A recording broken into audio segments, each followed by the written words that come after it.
Hello, good morning all of you.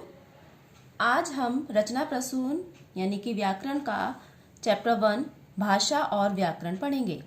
अच्छा बच्चों, एक बात बताइए कि हम अपने विचार दूसरों तक कैसे पहुंचाते हैं। हम सभी बोलकर या लिखकर अपने भाव और विचार दूसरों तक पहुंचाते हैं और सुनकर या पढ़कर दूसरों के भाव समझते हैं। तो इस प्रकार हम कह सकते हैं कि भाषा विचारों के आदान प्रदान का माध्यम है। हम इसको एक बार फिर रिपीट करेंगे। भाषा विचारों के आदान प्रदान का माध्यम है। भाषा के कितने रूप होते हैं? भाषा के निम्नलिखित 2 रूप होते हैं, मौखिक भाषा, लिखित भाषा। मौखिक रूप क्या होता है? बोलना और सुनना मौखिक रूप होता है और पढ़ना और लिखना भाषा का लिखित रूप होता है। भारतीय भाषाएं, संसार में बहुत सी भाषाएं बोली जाती हैं, पढ़ी जाती हैं, लिखी जाती हैं और सभी देशों की अपनी अपनी भाषाएं हैं। हमारे देश की जो राजभाषा है वो हिंदी है। इस भाषा को 14 सितंबर सन 1949 को राजभाषा के रूप में स्वीकार किया गया था। भारतीय संविधान में पहले 18 भाषाओं को मान्यता प्राप्त थी, लेकिन उसमें 4 और बोलियों को जोड़कर उन्हें भी भाषा का रूप दे दिया गया है। ये 4 बोलियां हैं बोडो, डोगरी, मैथिली, कोंकणी को मिलाकर अब भारत में निम्नलिखित 22 भाषाएं हैं। ये 22 भाषाएं निम्नलिखित हैं: हिंदी, असमिया, कन्नड़, मलयालम, उर्दू, कश्मीरी, सिंधी, उड़िया, पंजाबी, मराठी, संस्कृत, तमिल, तेलुगु, बांग्ला, गुजराती, नेपाली, मणिपुरी, बोडो, कोंकणी, संथाली, मैथिली और डोगरी। अच्छा बच्चों, लिपि किसे कहते हैं?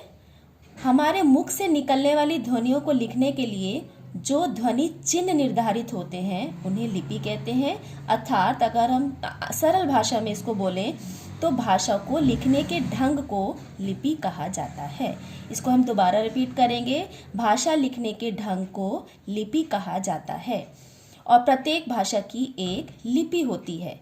नीचे कुछ भाषाओं की लिपियां दी गई हैं। हिंदी की लिपि देवनागरी, अंग्रेजी रोमन, संस्कृत देवनागरी, गुजराती देवनागरी, पंजाबी गुरुमुखी और उर्दू की लिपि होती है फारसी। मराठी की होती है देवनागरी। अब हम पढ़ेंगे बोली। बोली का अपना एक सीमित क्षेत्र होता है।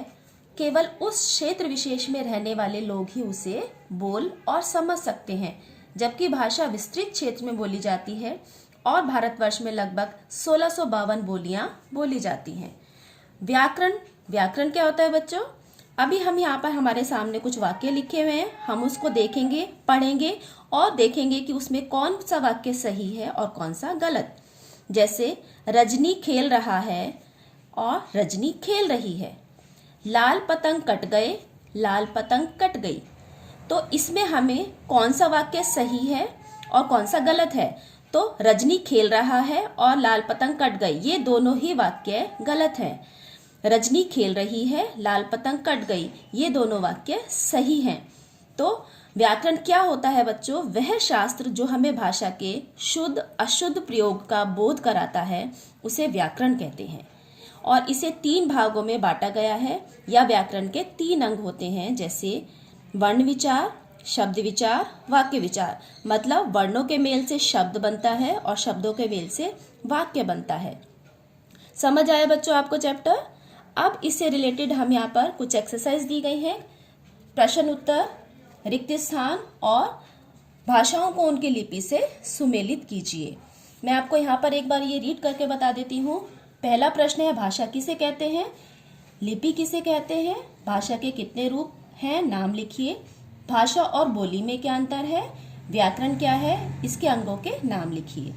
रिक्त स्थान, भारत की राजभाषा डैश है। भारतीय संविधान में डैश भाषाओं को मान्यता प्राप्त है। संस्कृत भाषा की लिपि डैश है। कहानी सुनाना भाषा का डैश रूप है। व्याकरण को डैश भागों में बांटा गया है। अब हम यहाँ पे देखेंगे, भाषा को उसकी लिपि से मिलान कीजिए। हिंदी, अंग्रेजी, उर्दू, पंजाबी, मराठी, ये लिपियां हैं फारसी, देवनागरी, रोमन, देवनागरी और गुरुमुखी। अच्छा बच्चों, अब आपको ये समझ आ गया होगा। आप इसको अपनी नोटबुक में नोट डाउन कीजिए, ठीक है। इसके अगली एक्सरसाइजेज हम नेक्स्ट वीडियो में डिस्कस करेंगे।